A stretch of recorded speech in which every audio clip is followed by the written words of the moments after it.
Artiste de la satire, il dénonce les incohérences et l'ironie à la fois. Richard Martineau. L'actualité du jour avec André-Sylvain Latour. Après avoir été inondé, un Montréalais décide de déménager loin. On en parlait tantôt avec Anne-André. Écoute, ça prend du temps pour être indemnisé au Québec. Ça n'a aucun sens. Ça n'a vraiment aucun sens. On parle quand même du mois d'août. Et imagine, Richard, là, évidemment, on parle de cette conduite de 84 pouces qui a éclaté pour, on ne sait pas trop pourquoi encore, en réalité. Ouais. Et puis, qui commence, qui est remplacé, en fait, là, en ce moment, ou qui est en train d'être remplacé en ce moment. Donc, ça avait causé une catastrophe, ça, au pied du pont Jacques-Cartier, évidemment. Les gens avaient été inondés. Je me souviens des moutardes d'Orion, si je ne me trompe pas, qui avaient perdu leur stock et tout ça. Un ébéniste, entre autres, qui avait des mois de projets, qui avait tout perdu. Mais la ville, là-dedans, Richard, n'a toujours pas admis sa responsabilité. Donc, elle, ce qu'elle dit, c'est on va voir avec le fabricant, est-ce que c'est lui qui a mal fait la pièce? Et si c'est lui qui a mal fait la pièce, donc ça va être à lui de payer. Donc, en attendant, on attend. C'est tout le temps ça. Il se passe la balle, puis pendant ce temps-là, les personnes qui ont besoin d'aide... Exactement. Écoute, d'abord, je voulais t'en parler parce que ce monsieur-là s'appelle Jean-François Latour, puis on n'est définitivement pas beaucoup de Latour. Non, je ne le connais pas. Mais, écoute, sincèrement, il y a 155 personnes, plus de 100 ménages qui sont encore à l'hôtel le 19 novembre, selon le porte-parole de la Ville de Montréal. 100 ménages, à cause de ça, là. Ils sont encore à l'hôtel, puis ça, c'est arrivé quand, ça, là? Le 16 août. Okay. Avant 3 mois, ils sont encore à l'hôtel. Et lui, le monsieur. Frais? Ben là, c'est les compagnies d'assurance, ça va être une bataille et tout ça, mais tu sais, les entrepreneurs manquent, tu sais, c'est difficile d'avoir de la main-d'œuvre comme ça, fait que les travaux avancent lentement.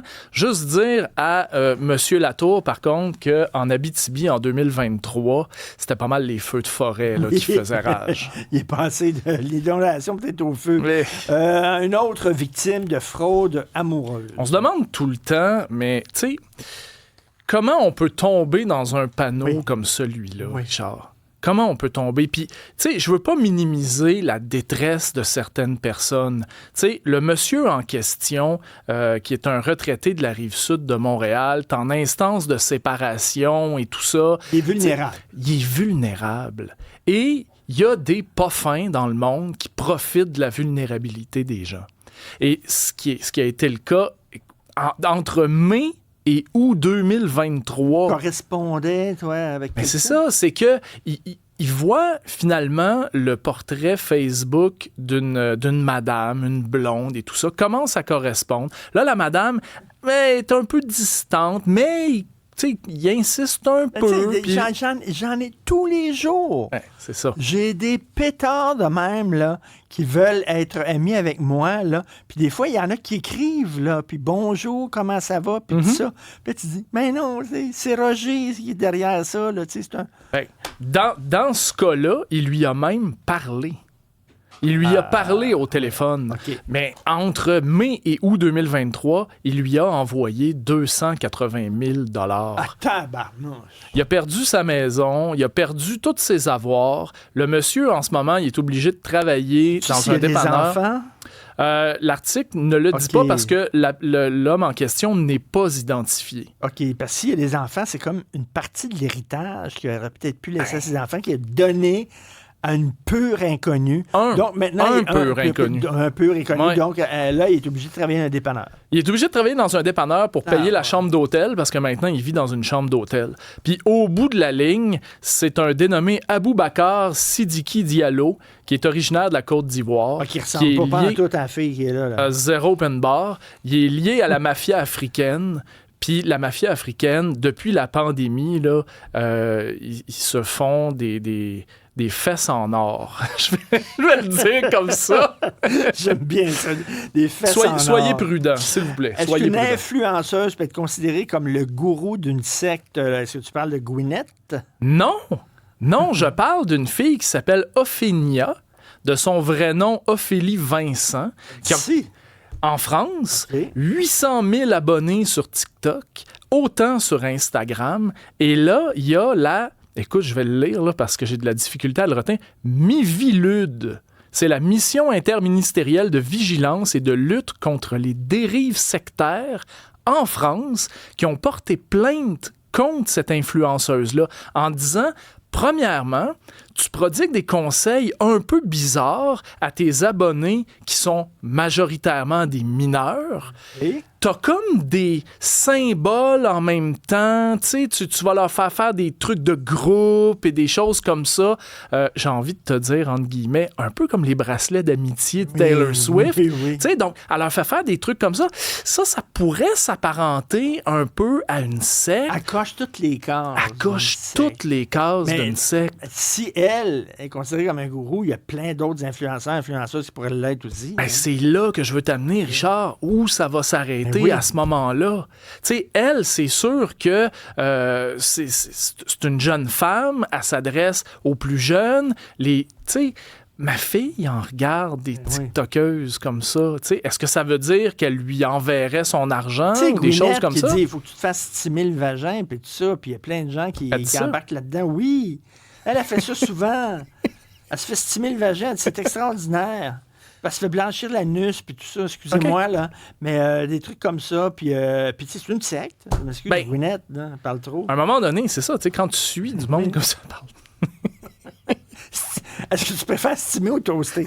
Bon, ça, large débat. Large débat. Quand même! Se faire toaster, par exemple, ça doit faire mal quand même.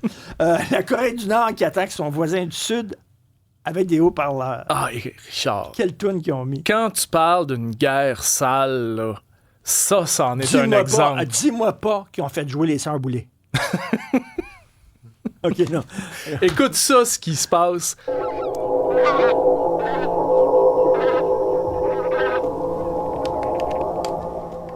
Alors, c'est ce son-là que j'ai demandé à Jean-Philippe de nous garder pendant cette nouvelle-là, qui joue à partir de 23h tous les jours. Il bombarde la Corée du Sud avec ce son-là. Constamment.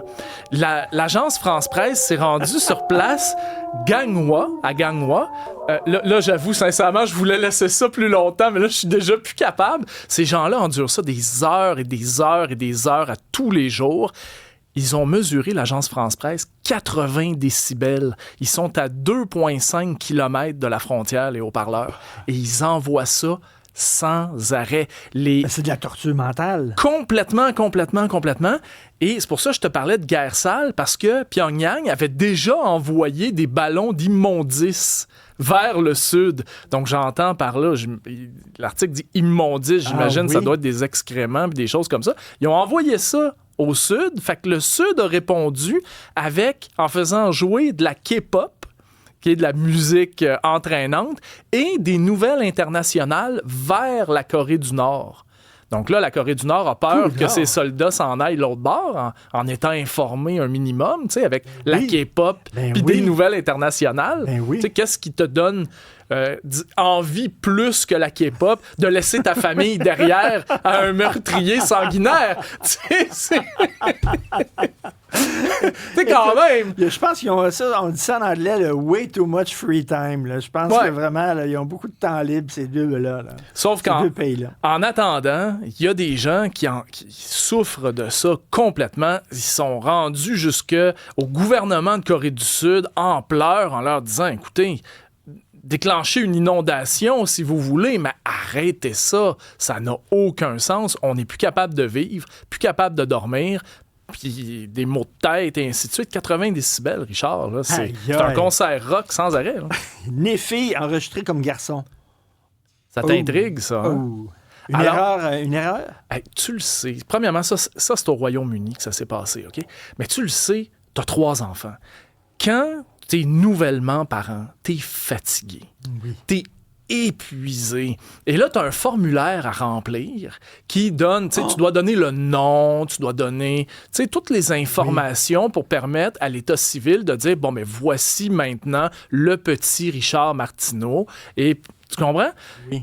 Et Donc, les parents relisent le formulaire qui a été rempli par l'employé et ils se rendent pas compte que la femme a coché garçon au lieu de fille sur le formulaire. Attends une minute, toi, ça doit être l'enfer bureaucratique. T'es dedans, Richard. L'enfer bureaucratique. Essayez de faire changer ça après. C'est impossible.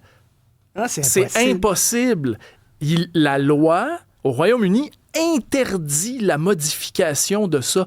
Donc, eux regardent le formulaire, passent par-dessus ça parce que t'es fatigué, tout ça. Mais quels sont les impacts après ça? Ben, c'est ce que la mère dit. Elle dit, mais là, oui, il y a une petite information dans la marge qui essaye de corriger, mais là, ils vont penser que ma fille est un transgenre. Puis elle dit, tu sais, c'est pas grave si c'en est un transgenre plus tard, mais pour l'instant, c'est pas le cas. Pour l'instant, c'est une fille. Donc, elle est considérée comme garçon. Elle est inscrite comme garçon. Ben, elle pourrait devenir boxeur aux Jeux olympiques. T'as une solution à tout. Ah non, mais c'est l'enfer. Quand c'est t'es complètement pogné avec l'enfer. La bureaucratie, là. Et il n'y a réellement rien à faire là-bas. Ils disent, ben non, mais on peut pas changer ça. Une fois que c'est signé, tu peux pas modifier. Ça paye de creuser des trous. Oui, ça, c'est en Autriche, à Vienne. Un groupe de travailleurs qui commence à rénover une maison. Puis il y en a un qui dit, c'est quoi ça, cette corde-là qui dépasse? Fait qu'il commence à creuser autour, creuse autour, tape quelque chose en métal. C'est une malle de 30 kilos. Il ouvre ça et c'est plein de pièces d'or dedans. Non. Il y en a pour 2 millions d'euros, fait que pratiquement 3 millions de dollars de pièces d'or. C'était chez Fufu Brin d'Acier. Ils ont trouvé le trésor de son père pirate. Qu'est-ce que tu dis? Tu me ramènes loin, là. Tu te souviens de ça? Son père était pirate, il y avait un coffre au trésor dans le sous-sol. J'ai essayé de réécouter ça récemment. C'est bizarre. C'est surréaliste. C'est vraiment étrange. C'est vraiment très étrange. Elle a vu tout seul avec un cheval puis un singe. Puis ses deux amis vont tout le temps la voir. Puis non, c'est vraiment weird, cette série-là. Alors, aujourd'hui, la DPJ débarquerait chez Fufu, là, on va dire.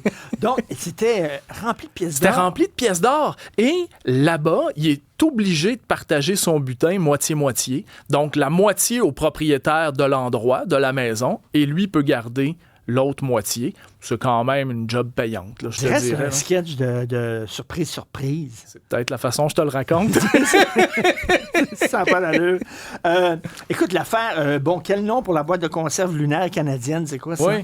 Oui, t'aimes-tu ça comme titre? On a envoyé une boîte de conserve sur la Lune? On envoie un petit rover sur la Lune, un petit Gugus télécommandé qui va devoir passer quand même 14 jours, 14 nuits lunaires. Puis là, la température descend à peu près à moins 200 degrés. Ça va être la première fois que le Canada va envoyer... Là? Oui, exactement. Tu trouves pas ça à l'air d'une boîte de conserve? Ben oui. On dirait comme une espèce de... comment est-ce que je te décrirais bien ça? Mettons un évent de ventilation tournant à l'envers avec des roues. Ça ressemble un peu à ça. Puis là, il cherche un nom?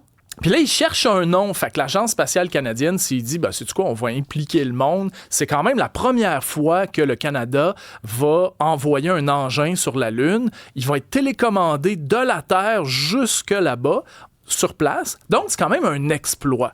Mais là, il y a les noms. Tu as le choix, tu peux voter d'ailleurs sur le site de l'Agence spatiale canadienne. Tu as le choix entre Athabasca, qui fait référence à une rivière albertaine. Tu as le choix entre Glacier, parce que forcément, il va chercher de l'eau gelée sous la surface lunaire puis il fait froid là-bas. Tu as le choix entre Courage, parce qu'on sait tous ce que ça veut dire, courage. Puis tu as le choix entre Pôle R, tu sais, POL, trait d'union R. C'est quoi ça? C'est parce que, tu sais, ça rappelle qu'une bonne partie du Canada est située un peu sur le pôle nord de la Terre, donc... Ah, mon Dieu, il n'y a aucun nom que je trouve sexy là-dedans. Aucun. On est d'accord? Y en a-tu d'autres qui vont être proposés? Non, t'as le choix entre ceux-là. Il faut que tu choisisses entre ceux-là, ouais. Courage. Ouais. Je sais pas, mais il me semble que, tu sais, dans un exploit comme celui-là, tu vas chercher peut-être, tu sais, quelque chose de plus grand. Peut-être comme, tu sais, Marc Garneau, par exemple, qui est le premier Canadien à être allé dans l'espace. Et quand il était ministre, il était tout le temps dans la Lune. Tu comprends? Fait que ça serait super génial. T'avais tout le temps l'impression. Monsieur Garneau, Il était dans l'une. Alors, on devrait appeler ça un Marc Garneau. Ben, un Marc Garneau, C'est ou un excellent. Garneau, ou un Garneau. Marco, faire un C'est truc bon. des deux. Pierre Palmade, il tripait beaucoup à faire des orgies avec ses sex friends et avec de la drogue chimique. Puis à un moment donné, il était dans son champ, stone, gelé comme une balle. Il est rentré dans une auto et il y a, entre autres, il y a une femme enceinte de 6 mois qui a perdu son bébé. Exactement. 3 personnes blessées, donc on comprend que l'enfant à naître n'est pas compté là-dedans. Pierre Palmade a reçu sa sentence aujourd'hui. On parle de 5 ans de prison, dont 2 ans ferme. Et ce qu'il y a d'un peu, je te dirais, surprenant, il a l'air de vivre dans le déni, M. Palmade. Selon un de ses amis qui a témoigné, premièrement, il minimise beaucoup la portée de son geste. Et ça a l'air qu'il prend beaucoup de drogue. Là. Il est beaucoup là-dessus, des orgies, puis des affaires même bien décadents. Là. Oui, mais là, c'est plus difficile, il suit des thérapies et ainsi de suite. Est-ce que ça fonctionne? Va savoir, il a pris beaucoup de poids en raison des médicaments qu'il prend. Donc, tu sais, lui, de toute façon, il est persuadé qu'il va réussir à faire un retour sur la scène française. Ah ouais, ben non. Après ce qu'il a fait, là. Après, là, 5 ans de prison, donc 2 ans ferme. Ça, c'est 2 ans en prison. 2 ans en prison, là. la porte Il fermée. pense qu'il va revenir d'ici. Est-ce que... Non, il est un peu déconnecté parce que le climat ces temps-ci n'est pas beaucoup au pardon, mettons. Là. Ben, surtout quand tu es reconnu coupable d'un fait comme celui-là. C'est pas une allégation, là. C'est pas une allégation, là. Donc, tu sais, c'est vraiment une accusation criminelle. Lui, il est reclus un peu chez lui parce que, bon, il peut pas s'en aller non plus à gauche puis à droite en raison des procédures judiciaires. Donc, il a écrit plusieurs pièces de théâtre, déjà, qu'il envoie un peu à gauche, à droite, aux gens qu'il connaît.